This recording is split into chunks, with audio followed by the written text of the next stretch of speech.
শুভ সকাল, স্বাগত এশিয়ান টেলিভিশনের নিয়মিত আয়োজন এশিয়ান সংবাদ বিশ্লেষণে। আপনাদের সাথে আছি আমি রিহাদ মাহমুদ। দর্শক, এই অনুষ্ঠানে আমরা দেশের শীর্ষস্থানীয় সংবাদপত্রে প্রকাশিত খবরগুলো নিয়ে আলোচনা করে থাকি। চলুন জেনে নেই কী কী সংবাদ প্রকাশিত হয়েছে আজকের খবরের কাগজগুলোতে। দর্শক, আমার হাতে শুরুতেই রয়েছে দৈনিক দেশ রূপান্তর। দৈনিক দেশ রূপান্তরের প্রধান যে শিরোনামটি সেটি হলো মানবাধিকার কমিশন অস্তিত্বহীন। এই রিপোর্টে তারা বেশ কিছু তথ্য তুলে ধরেছে, যেমন প্রায় 3.5 মাস ধরে কার্যক্রম স্থবির রয়েছে মানবাধিকার কমিশনের।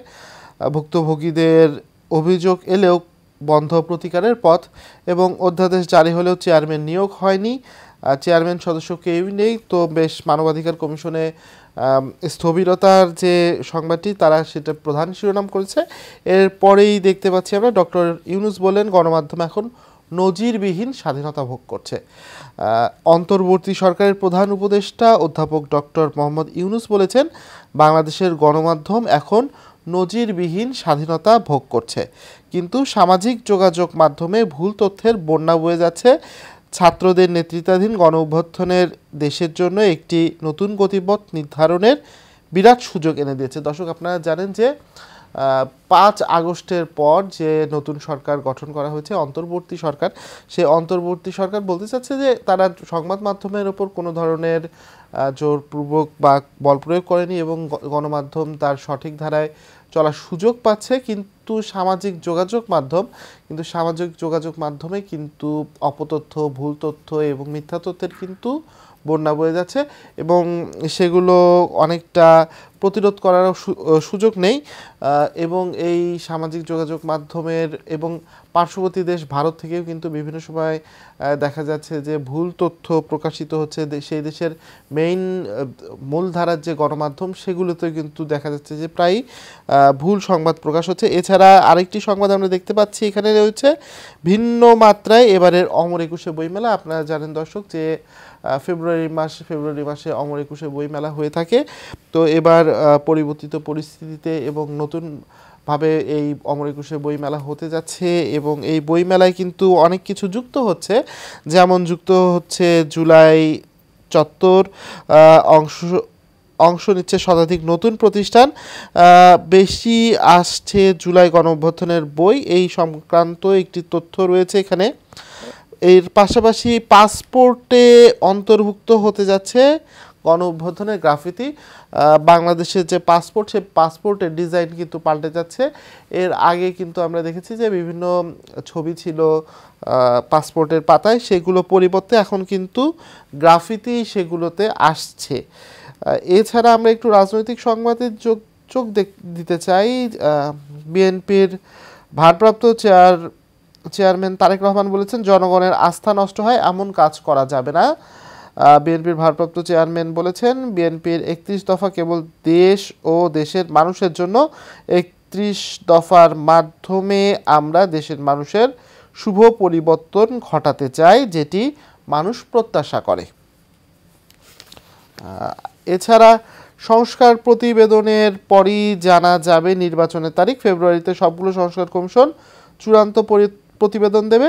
সংস্কার কমিশনের প্রতিবেদনের ভিত্তিতে রাজনৈতিক দলগুলোর সঙ্গে আলোচনা হবে, এরপর সেই আলোকে নির্বাচনের তারিখ নির্ধারণ হবে। প্রধান উপদেষ্টার প্রেস সচিব এই কথা বলেছেন।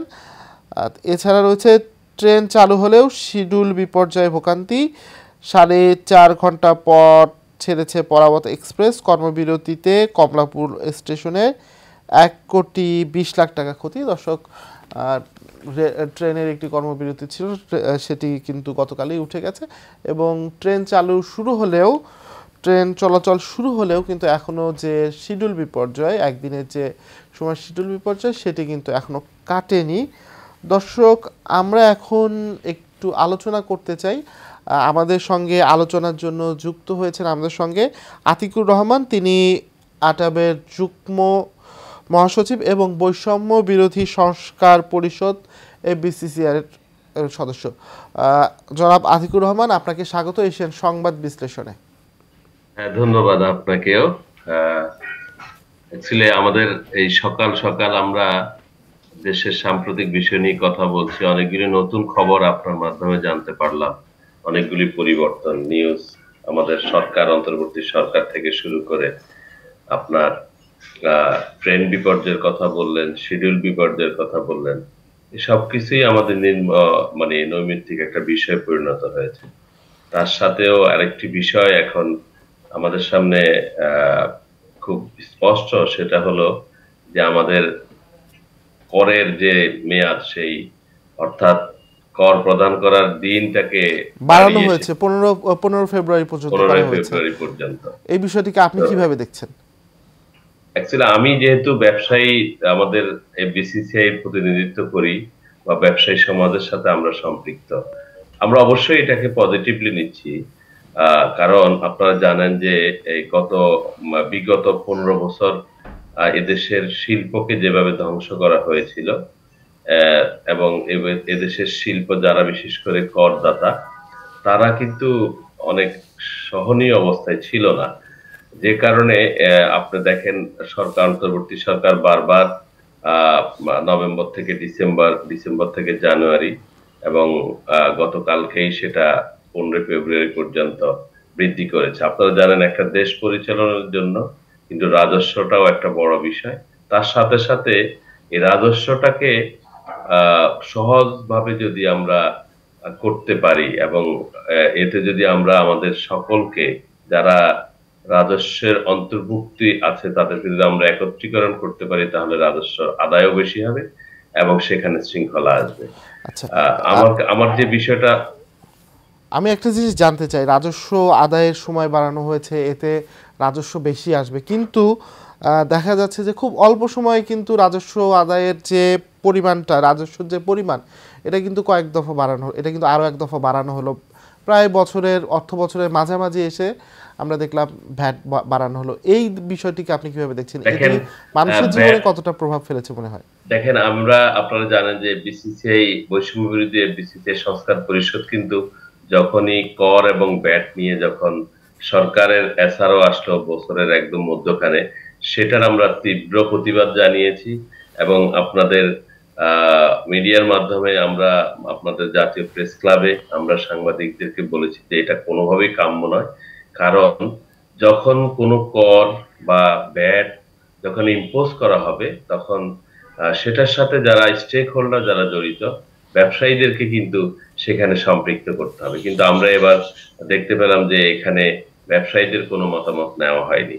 আমরা তার পরবর্তীতে এই বিষয়ে আমরা এনবিআর কে আমরা অবহিত করেছি, আমরা আমাদের অর্থ মন্ত্রণালয়, সেখানেও আমরা বলেছি যে এই বিষয়টা পুনর্বিবেচনার জন্য। কারণ আপনি জানেন যে আমাদের দৈনন্দিন জীবনে এখন জীবনযাত্রার মান যেভাবে বৃদ্ধি পেয়েছে, সেখানে যদি নতুন করে এই ভ্যাট আবার এই মানুষের প্রতি ইম্পোজ করা হয়, তাতে কিন্তু জীবনযাত্রা আরো দুর্বিষহ হয়ে উঠবে এবং অস্থিতিশীলতা বিরাজ করবে।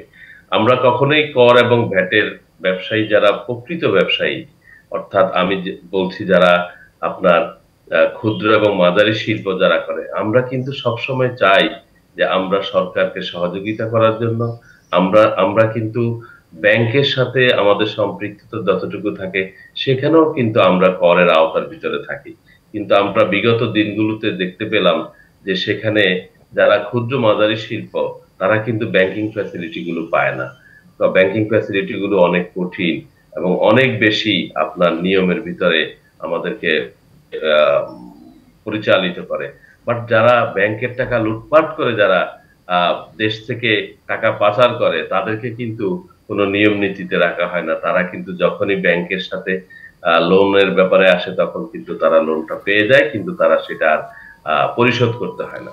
তো এই কারণে আমরা ওই সময় প্রতিবাদ জানিয়েছি যে না, আমাদের সাথে বসে বিসিসিআই যেহেতু 4 কোটি ব্যবসায়ীর প্রতিনিধিত্ব করে, এই বিসিসিআই এর আপনার মাধ্যমে। কাছে একটা জিনিস জানতে চাই যে বিভিন্ন সংস্কার চলছে দেশে, সংস্কার প্রস্তাব দেওয়া হচ্ছে, তো ব্যবসায়িক ক্ষেত্রে বা এফবিসিসি এর ক্ষেত্রে কি কি সংস্কার করা উচিত বলে আপনি মনে করেন? দেখেন, আমাদের কিন্তু সুস্পষ্ট প্রস্তাবনা। আমরা যখন এফবিসিসিআই, দেখেন 5ই জুলাই যখন এই নতুন বাংলাদেশ সৃষ্টির সুযোগ আমাদের ছাত্র জনতা করে দিল, 6 জুলাই থেকে কিন্তু আমরা আন্দোলন 5ই আগস্ট। করেছিলাম। সরি, 5ই আগস্ট, পরে 6ই আগস্ট থেকেই আমরা বলেছি যে এই আমাদের বাংলাদেশের জাতীয় সংসদের পর এফবিসিসিআই সবচেয়ে বড় সংসদ, অর্থাৎ এফবিসিসিআই 4 কোটি মানুষের প্রতিনিধিত্ব করে। এখানেও একটা মৌলিক পরিবর্তন দরকার, সংস্কার দরকার। আমাদের আন্দোলনের পরিপ্রেক্ষিতে তখন বাণিজ্য মন্ত্রণালয় এফবিসিসিআই তে অ্যাডমিনিস্ট্রেটর নিয়োগ করে, এবং আমরা পরবর্তীতে আমাদের দ্বিতীয় যে দাবি, সে দাবিটি হলো এফবিসিসি এর মৌলিক সংস্কার করা। সে মৌলিক সংস্কারটা সম্পর্কে আমি একটু যদি আপনাদেরকে বলি, দেখেন এফবিসিসিআই তে নির্বাচনের যে প্রক্রিয়াটা ছিল, এটা টোটালি একটা নমিনেটেড প্রথা, অর্থাৎ সরকার যাকে যখন মনে করত, সরকার যাকে মনে করতো এবার এফবিসিসি এর প্রেসিডেন্ট অমুক তিনি হবেন, সরকার যাকে মনে করতো তাকে নমিনেটেড ডাইরেক্টর হিসেবে আমাদের এফবিসিসিআই তে ওনাকে পাঠানো হতো। আমাদের একটা বিশাল একটা মাতাবাড়ির প্রশাসন ছিল 80 জনের। আপনি জানেন যে 17 জন অ্যাসোসিয়েশন গ্রুপ এবং 17 জন চেম্বার গ্রুপের নমিনেটেড ডাইরেক্টর ছিল, এবং আমাদের 23 জন এবং 23 জন করে আপনার ইলেকটেড বডি থাকার কথা থাকলেও বিগত দিনগুলোতে কখনোই চেম্বার গ্রুপে নির্বাচন খুবই কম সংখ্যক, অর্থাৎ 57 জন যারা নমিনেটেড হয়ে এফবিসিসি তে আসতো, এই 57 জনেই যেই দিকে যেত, অর্থাৎ সরকার জনাব তাদের আতিকুর রহমান, মনোনীত আপনার কাছে আরেকটি প্রশ্ন করে আমি আপনার সঙ্গে আলোচনা শেষ করতে চাই। সেটি হলো, আপনি অ্যাটাবেরও যুগ্ম মহাসচিব। তো ট্যাক্স বাড়ার ক্ষেত্রে যেটি আমরা দেখলাম যে প্লেনের টিকিটের উপরেও বেশ ট্যাক্স বসানো হয়েছে, এই বিষয়টিকে আপনি কিভাবে দেখছেন, যদি একটু সংক্ষেপে আমি আপনাকে বলি। এমনি এই ট্যাক্সের যে বিষয়টা, এটা কিন্তু আমাদের নীতিমালা করে আপনি যদি না করেন, তাহলে দেখেন টিকেটের এমনি আমরা যারা প্রতিনিধিত্ব করছি এভিয়েশন সেক্টরকে, দেখেন সেখানে একটা অস্থিতিশীল 40,000 টাকার যে আমাদের মিডিল ইস্টের টিকিট, আজকে সেটার দাম আপনার বেড়ে এটা হয়ে যাচ্ছে আপনার 1,80,000 টাকা, 90,000 টাকা। অর্থাৎ এটা কাদের উপরে প্রভাবটা পড়ছে? এটা পড়ছে আমাদের যারা, বিশেষ করে মিডিল ইস্টে কিন্তু আমাদের শ্রমিকরা, যারা আমাদের রেমিটেন্স যোদ্ধা, যাদের কারণে এদেশের অর্থনীতি আপনার সচল হয়, যাদের কারণে এদেশের অর্থনীতি আপনার বেগবান থাকে। আজকে তাদের উপর যখন এই ট্যাক্স বা টিকিটের দাম যখন বৃদ্ধি পায়, তখন কিন্তু দেশের অর্থনীতির উপর একটা বিশাল প্রভাব পড়ে, এবং এটা কিন্তু ইকোনমির জন্য অনেক ক্ষতি।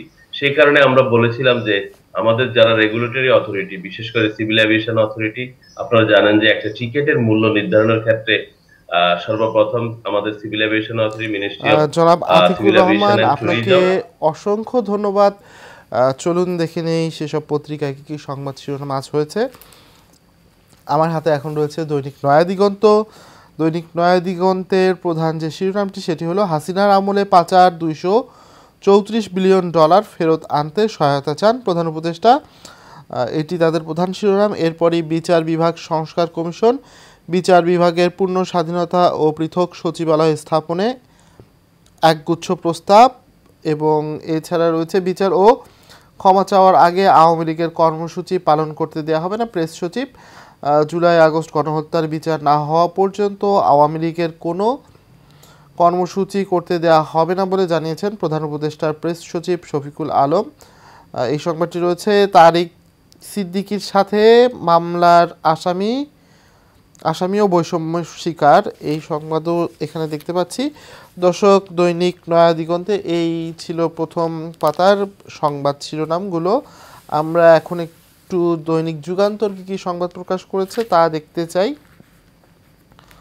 দৈনিক যুগান্তরের যে প্রধান শিরোনাম, সেটি হচ্ছে, শেখ হাসিনার প্রভাব খাটিয়ে 10,000 কোটি টাকা গ্রাস, ব্যাংক খেকো নাসা নজরুল। ব্যাংক খাতের চাঁদাবাজ হিসাবে যার বিশেষ পরিচিতি, এক ব্যাংক থেকেই নিয়েছেন 3,000 কোটি টাকা, যার অর্ধেকই বিশেষ বিবেচনায়, বেআইনিভাবে সুদ মওকুফ 261 কোটি টাকা, এই সংবাদ রয়েছে। এর পাশে প্রসঙ্গ জাতীয় নির্বাচন, দলগুলোর সঙ্গে মার্কিন কূটনীতিকের সিরিজ বৈঠক, আগামী নির্বাচন ও বিদ্যমান রাজনৈতিক পরিস্থিতি নিয়ে বুধবার সিরিজ বৈঠক শুরু করেছেন ঢাকায় নিযুক্ত মার্কিন charge d' affaires Tracey Ann Jacobson. প্রথম দিনে জাতীয় পার্টি ও জামায়াতে ইসলামীর সঙ্গে আলোচনা করেন তিনি। নেতারা বলেছেন, রাজনীতি ও নির্বাচন আলোচনায় প্রাধান্য পেয়েছে, এই সংবাদটি রয়েছে। এর পাশে জোর করে উপঢৌকন আদায়, অস্তিত্ব মেলেনি পুতুলের সূচনা ফাউন্ডেশনের, অটিস্টিক সেল ব্যবহার করে ভুয়া প্রকল্পে রাষ্ট্রের বিপুল অর্থ আত্মসাতের অভিযোগ। এমন ব্যক্তি ডাব্লিউএইচওর সম্মানজনক পদে থাকা দেশের জন্য মর্যাদাহানিকর। এছাড়া রয়েছে এক বাক্সে ভোট নিতে টানাটানি শুরু। টার্গেট ত্রয়োদশ সংসদ নির্বাচন, ডান বাম ও ইসলামপন্থী দলকে কাছে টানছে বিএনপি, জোট গঠনে তৎপর জামায়াতও। তফসিল হলে জোটের বিষয় স্পষ্ট হবে। নির্বাচন ঘিরে দুই ধরনের মেরুকরণ থাকবে, বিশ্লেষকদের মত রয়েছে। এছাড়া সীমানায় বড় পরিবর্তনের ক্ষমতা চাচ্ছে ইসি। নির্বাচন সংক্রান্ত সংবাদ দেখা যাচ্ছে বেশ কিছুই। সংসদীয় আসনে সীমানায় বড় পরিবর্তনের সুযোগ রেখে এ সংক্রান্ত আইন সংশোধনের খসড়া তৈরি করছে নির্বাচন কমিশন। ওই খসড়া আইনে নির্বাচনী এলাকা নির্ধারণের ক্ষেত্রে ভৌগোলিক অবস্থা ও অবস্থান, সর্বশেষ জনশুমারির প্রতিবেদনের প্রস্তাব করা হয়েছে। এছাড়া আওয়ামী লীগ অবৈধ বিক্ষোভের সাহস দেখালে ব্যবস্থা, প্রধান উপদেষ্টার প্রেস সচিব। এই সংবাদ রয়েছে দৈনিক যুগান্তরে। এখন আমার হাতে রয়েছে দৈনিক ইত্তেফাক। দৈনিক ইত্তেফাকের প্রধান যে শিরোনামটি সেটি হলো দ্রুত গণতান্ত্রিক প্রক্রিয়ায় যাওয়ার তাগিদ সিপিডির। সংস্কার কর্মসূচির পরেও জনজীবনের ব্যবসায় স্বস্তি আসেনি। লাইফ সাপোর্টে রাখা ব্যাংকগুলো বন্ধ করার সুপারিশ, প্রাক্তন গভর্নরদের অপকর্মের জন্য জবাবদিহির আওতায় আনতে হবে, রিজার্ভ চুরির তদন্ত প্রতিবেদন প্রকাশ করতে হবে, এই সংবাদ রয়েছে। এবং কর্মবিরতি প্রত্যাহার, ২৬ ঘন্টা পর ফের সচল ট্রেন, কমলাপুর স্টেশনে লোকসান ১০০ কোটি টাকা, এই সংবাদ রয়েছে। এর পাশে দেখা যাচ্ছে এই সরকারের উত্তরাধিকার সূত্রে একটি বিপর্যস্ত ও যুদ্ধবিধ্বস্ত অর্থনীতি পেয়েছে ডক্টর ইউনূস। পাচার করা ২৩৪ কোটি ডলার ফেরত আনতে ওপেন সোসাইটি ফাউন্ডেশনের সহায়তা কামনা, এই সংবাদটি রয়েছে। বিএনপির বিরুদ্ধে দেশি বিদেশি ষড়যন্ত্র হচ্ছে, তারেক রহমান। বিএনপির ভারপ্রাপ্ত চেয়ারম্যান তারেক রহমান বলেছেন ৩১ দফা জনগণের জন্য তৈরি, জনগণের পক্ষ থেকে আসা প্রশ্ন নিয়েই ৩১ দফা প্রস্তুত করা হয়েছে। যেহেতু জনগণের বাক স্বাধীনতার জন্য আমরা লড়াই করছি, গণতন্ত্রের জন্য লড়াই করছি, সেই জন্য আমাদের দায়িত্ব অনেক বেশি। দেশের জন্য সব সংকটকালে বিএনপির পাশে এসে দাঁড়িয়েছে, এই সংবাদ রয়েছে। আরও রয়েছে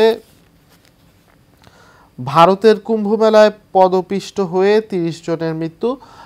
মৃত্যুটি আমরা শুনেছিলাম প্রথমে ৭ জন, সেটি বেড়ে কিন্তু ১৫ জন হলো, এখন শোনা যাচ্ছে ৩০ জন। সর্বোচ্চ পর্যায়ের উৎসাহে ব্যাংকে খাতে চুরি, পররাষ্ট্র উপদেষ্টা। ৭ কলেজে ভর্তি আবেদন বন্ধ, শিক্ষার্থীরা চাইলে টাকা ফেরত, এই সংবাদ রয়েছে দৈনিক ইত্তেফাকে। আমার হাতে এখন রয়েছে দৈনিক বাংলাদেশ প্রতিদিন। দৈনিক বাংলাদেশ প্রতিদিনের প্রধান যে শিরোনামটি সেটি হলো অবৈধ বিদেশি ধরতে এবার সাঁড়াশি, জরিমানা বেড়ে ৫ গুণ। ভারত চীনের অনেক নাগরিকও এসেছেন অবৈধভাবে, শুরু হচ্ছে অভিযান।